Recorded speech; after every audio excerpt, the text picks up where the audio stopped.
Halo guys, apa kabar kalian semua? Mimin di sini bakal melanjutkan alur cerita Sword Star. Disclaimer dulu bahwa kemungkinan besar ada perbedaan antara novel dan versi Donghuanya, tapi alur cerita utamanya tetap sama. Jadi tanpa ragu, Mimin akan membawakan alur ceritanya. Langit malam tanah asal dipenuhi bintang-bintang yang bersinar tenang. Namun di sebuah sudut entah berantahnya, dua dewa sejati abadi tengah bertempur dalam benturan dahsyat yang mengguncang ruang dan waktu. Lo Feng berdiri tegak dengan tubuh dipenuhi luka. Cahaya kekuatan ilahi menyala redup dari balik pori-porinya. Di hadapannya, sosok raksasa berkepala 3 dan berlengan 8 berdiri dengan napas memburu. Itu Heidomo, salah satu dewa sejati abadi.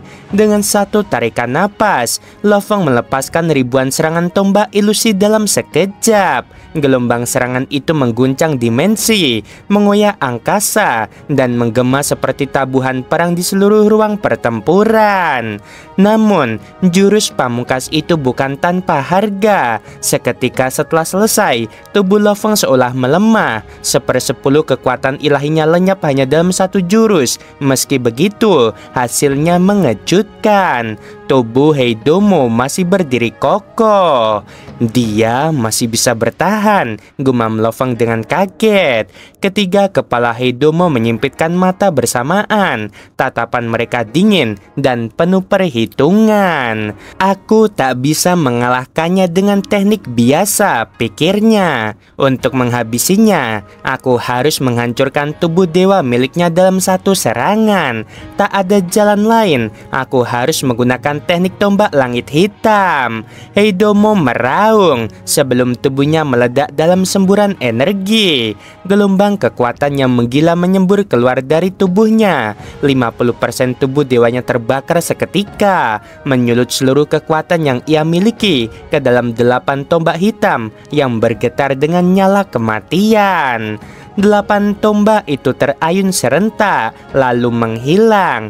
Yang tersisa hanyalah bayangan hitam raksasa, menjulang seperti pilar surga yang hendak menghancurkan bumi. Bayangan itu jatuh seperti kehendak langit yang tak bisa dibendung. Lo Feng menyipitkan matanya, napasnya tertahan. Aku bisa merasakannya. Kehancuran total, kembali kekacauan purba, bisiknya. Gerakannya bahkan menyentuh pola pikir kekacauan primal. Wajahnya yang luka memerah oleh gairah bertarung. Ia mengaitkan pisau bayangan darah miliknya ke arah pilar hitam. Tabrakan terjadi dalam satu ledakan dahsyat yang membuat seluruh langit dan bumi berguncang. Tubuh Lo Feng terhempas. Kekuatan luar biasa dari pilar itu menembus tubuhnya, menghancurkan lapisan demi lapisan kekuatan ilahi di dalamnya. Luka menganga terbuka di seluruh tubuhnya. Darah menyembur ke segala arah. Namun dia masih berdiri. Heidomo yang masih terengah menatap kosong.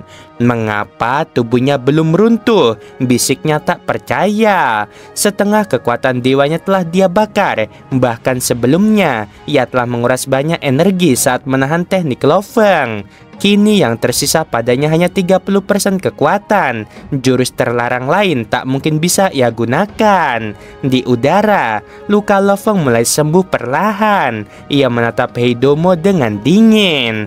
Apa itu sudah serangan terkuatmu? Tanyanya datar. Untuk pertama kalinya, wajah Heidomo dipenuhi ketakutan. Tanpa berkata apa-apa, ia melarikan diri. Sosoknya berubah menjadi bayangan hitam yang membelah langit, menjauh secepat mungkin. Dalam hatinya, ia mengutuk keras. Bunga kristal darah biru ungu itu belum matang. Aku harus ke kota Huyang dengan bantuan para ahli dari cabang kerajaan Si yang ada di sana. Mungkin kami bisa menghabisi dewa sejati abadi aneh itu. Namun pada saat itulah Lo Feng mengangkat kepalanya. Matanya bersinar tajam, dan dalam diam dia melepaskan tekanan kehendak dari teknik rahasia 9 Netherworld. Seketika pusaran kabut hitam muncul menyelimuti Heidomo di tengah pelariannya. Pusaran itu bukan pusaran biasa. Itu adalah mimpi buruk 9 Netherworld, teknik kehendak yang bahkan bisa menelan jiwa. Heidomo terdiam. Tekadnya yang telah ia asah selama ribuan era dihancurkan dalam sekejap oleh kehendak yang lebih agung. Tubuhnya kehilangan keseimbangan dan dia terjatuh dari langit. Tubuh raksasanya menghantam tanah, membentuk kawah besar. Lo Fong melangkah pelan dan mendekat. Teknik rahasia kekuatan tekad, gumamnya. Harus kuakui, ini bukan gaya favoritku, tapi melawanmu tak ada pilihan lain. Ia mengangkat pisau bayangan darah, dan dengan satu tusukan penuh kehendak, bilah itu menembus tubuh Heidomo dan menghancurkan jantung dewa sejatinya. Heidomo, dewa sejati abadi berkepala 3 dan berlengan 8, tewas dalam ketidakberdayaan. Langit malam tak bereaksi, tapi di kedalaman bintang-bintang, salah satu bintang meredup perlahan. Alam semesta mini milik Heidomo runtuh, tanda bahwa eksistensinya telah lenyap dari dunia ini. Aku harus memperbaiki pertahanan jarak dekatku. Lo Fong duduk di atas batu sambil merenung. Tubuh ilahi sempurna memang kuat, tapi kalau aku hanya mengandalkannya, aku akan terus jadi sasaran. Ia menarik napas panjang, lalu menoleh ke arah tempat pertarungan tadi. Di sana, bunga kristal darah biru ungu mekar dengan indah, kini tanpa penjaga. Dengan kekuatan halus, ia menyelimuti seluruh area itu, menyembunyikan aroma dan energi bunga itu agar tak terdeteksi. Tak lama, suara familiar terdengar. Tuan, suara Morosa bergema dari kejauhan saat ia mendarat. Ia menatap mayat Heidomo dengan mata membelalak. Kamu menggunakan teknik itu lagi yang mengalahkanku dulu. Mimpi buruk 9 Netherworld. Tekad adalah bagian dari kekuatanku. Lo Fong menjawab dengan tenang. Morosa mengangguk-angguk kagum. Pertempuran ini benar-benar sepihak. Lo Fong menoleh dan melirik tajam. Morosa langsung terdiam. Pandangan Morosa kemudian tertuju pada 8 tombak hitam besar milik Heidomo yang tergeletak. Senjatanya luar biasa, katanya sambil menelan ludah. Ambillah kalau kau mau. Morosa tersenyum lebar. 2 tombak saja sudah cukup. Lo Fong mengangguk, lalu melempar batu giok kecil berwarna hitam hijau. Pegang ini untuk bekalmu di kota Huyang nanti. Morosa membuka botol itu dan matanya membelalak. 122 butir pasir kosmik dan kristal kekacauan primal, juga batu kekacauan primal dalam jumlah luar biasa. Tapi bagaimana dengan sirah? Tanya Morosa sambil melirik mayat Heidomo. Tak ada satupun. Sirah jauh lebih mahal daripada senjata, jawab Lo Fong. 8 tombaknya saja bernilai 8.000 pasir kosmik. Morosa mengangguk. Kalau begitu, bolehkah aku makan tubuhnya? Tunggu sampai aku selesai mempelajarinya, jawab Lo Fong. Lalu kau boleh ambil. Setelah mengamankan rampasan perang senilai lebih dari 15.000 pasir kosmik, Lo Fong duduk bersila di dekat bunga kristal darah biru ungu yang tinggal menunggu matang. Sementara itu, di dalam menara bintang, Morosa dengan riang mulai melahap tubuh Heidomo, menyerap kekuatan yang tak ternilai. Di kejauhan, di puncak menara awan langit di kota Huyang, Ketua Zhan Yun tiba-tiba membuka matanya lebar. Tidak mungkin, Heidomo sudah mati. Dia mati bahkan sebelum tiba di kota Huyang. Ketua Zhan Yun berdiri terpaku, wajahnya penuh kekhawatiran. Di mana dia tewas dan mengapa aku tidak tahu, tapi ini harus segera dilaporkan. Tanpa ragu sedikit pun, ia memusatkan pikiran. Seketika, sebuah kosmos kecil turun dari langit. Awan menggulung dan menyelimuti lantai paling atas menara awan langit, mengisolasi ruang dan waktu. Di dalam kabut itu, Ketua Zhan Yun berlutut dengan hormat. Ia mengaktifkan teknik rahasia. Dari antara kedua tangannya, muncul setitik api merah darah yang menyala gelap, membawa serta aura bencana dan kehampaan. Marquis, ucap Zhan Yun, token transmisiku kehilangan kontak dengan Heidomo. Token kehidupannya telah hancur. Dia sudah mati. Api merah darah itu bergoyang perlahan. Suaranya berat dan bergaung. Apakah dia mati setelah tiba di kota Huyang? Dia bahkan belum sampai. Ketua Zhan Yun buru-buru menjelaskan. Hari ini batas waktunya. Tapi tadi saat aku hubungi, Dia bilang akan menunda beberapa hari, tak menyebutkan ada bahaya. Jika begitu, kemungkinan besar dia mati masih dalam wilayah prefektur kekacauan primal Jiujiang. Selidiki penyebabnya. Ya, Marquis, tapi aku kekurangan tenaga ahli saat ini. Tenang saja, ucap sang Marquis dari dalam kobaran merah itu. Tak lama lagi, kau akan memiliki lebih dari cukup. Begitu suara itu menghilang, api merah darah pun padam. Sanyun akhirnya bisa bernapas lega. Hei Domo, bodoh sekali. Bahkan gagal hanya karena perjalanan. Siapapun yang bisa menghabisinya pasti bukan orang biasa. Aku tak sebodoh itu untuk menyelidiki sendiri. Biarlah Marquis yang mengambil tindakan kalau perlu. Di sisi lain, di bawah langit malam yang tenang, Lo Feng duduk bersila di samping bunga kristal darah biru ungu yang mempesona. Cahaya bintang samar masih bisa terlihat menembus kabut langit tanah asal. Kali pertama datang ke tanah asal dan langsung bentrok dengan dewa sejati abadi lokal, pikir Lo Feng sambil merenung.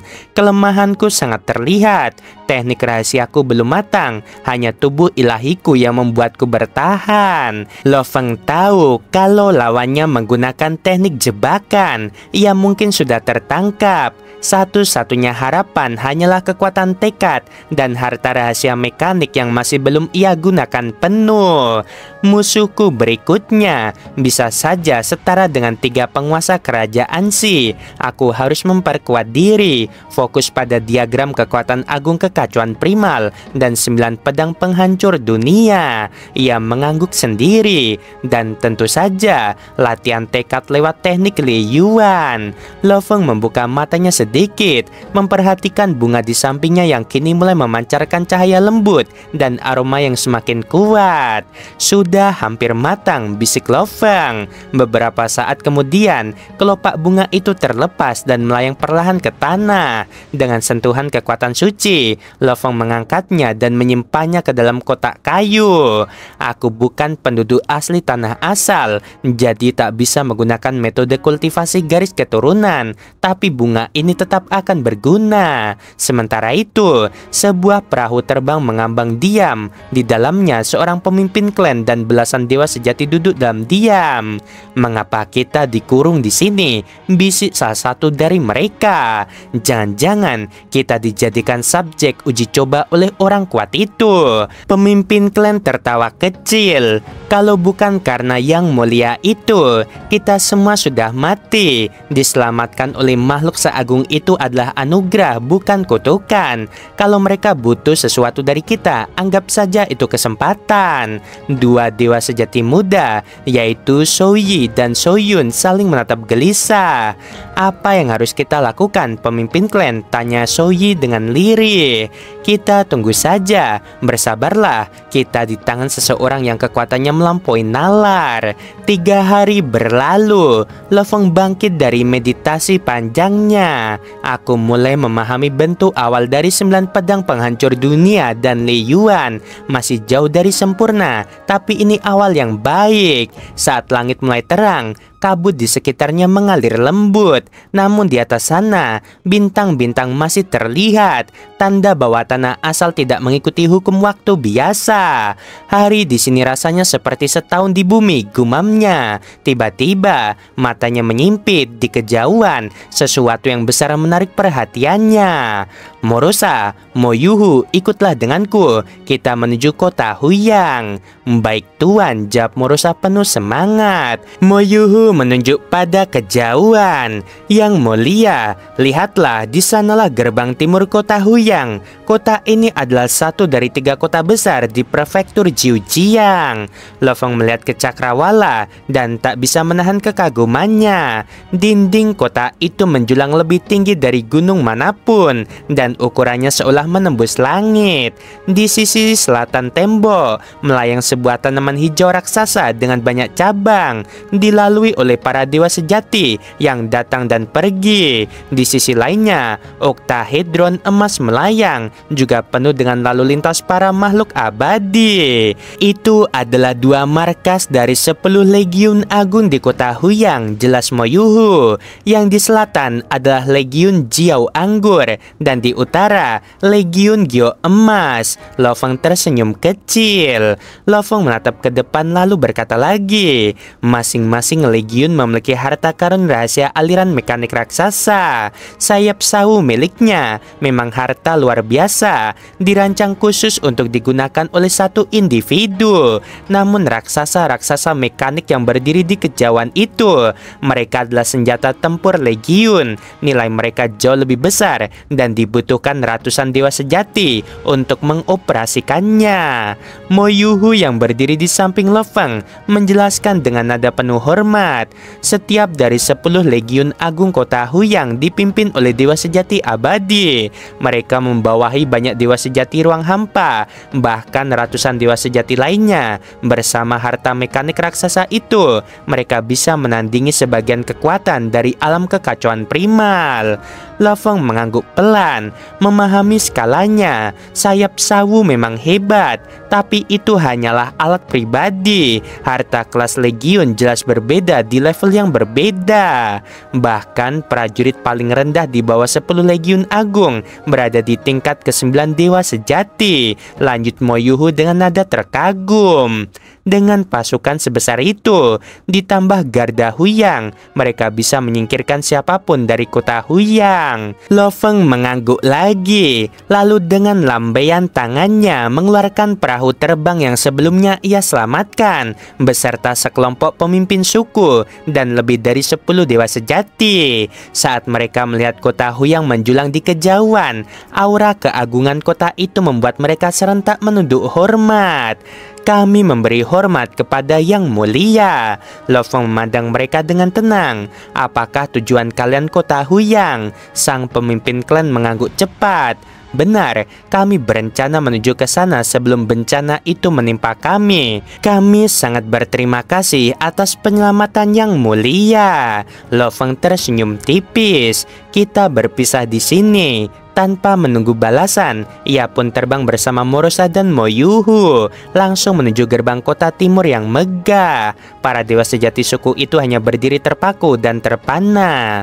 Kupikir kita akan dijadikan bahan percobaan, gumam salah satu dari mereka. Aku sudah pasrah untuk dijadikan kelinci percobaan, sambung yang lain, dan mereka semua tertawa lega. Sang pemimpin klan tertawa. Kita sangat beruntung. Setelah masuk kota, bantu Soyi dan Soyun mengajukan permohonan tempat tinggal. Kita beli semua kebutuhan suku, lalu keluar sebelum malam tiba. Oh iya, setelah kalian tinggal di kota, kalian harus membayar 1 kristal kekacauan primal setiap era. Tapi nanti, setelah kalian naik ke tingkat dewa sejati ruang hampa, kalian dibebaskan dari biaya. Soyi bertanya, kalau sudah mencapai tingkat itu, apa pasukan kegelapan masih menuntut sesuatu? Lebih banyak lagi, jawab sang pemimpin klan sambil tertawa sinis. Semakin tinggi kamu naik, semakin besar yang mereka minta. Mereka lalu menaiki perahu terbang dan melaju menuju kota Huyang. Sementara itu, Lo Feng dan rombongannya telah tiba di gerbang kota timur. Ada begitu banyak dewa sejati dari berbagai klan keluar masuk tiap hari, ujar Lo Feng sambil memandangi arus lalu lintas yang padat. Matanya menyimpit saat melihat ke bawah. Bahkan ada yang berjalan kaki, seru Morosa. Tidak semua mampu membeli perahu terbang, jawab Lo Feng. Di tanah asal, tekanan ruang sangat besar. Tubuh dewa sejati pun tak bisa sembarangan terbang, kecuali mereka memiliki harta karun terbang. Hanya mereka yang sudah menguasai ruang kehampaan yang bisa terbang sendiri. Tiba-tiba, mata Lo Feng menatap jauh ke angkasa. Apa itu? Bisiknya. Seekor naga bersayap biru gelap meluncur megah di langit. jelas mencolok di antara kapal terbang lainnya.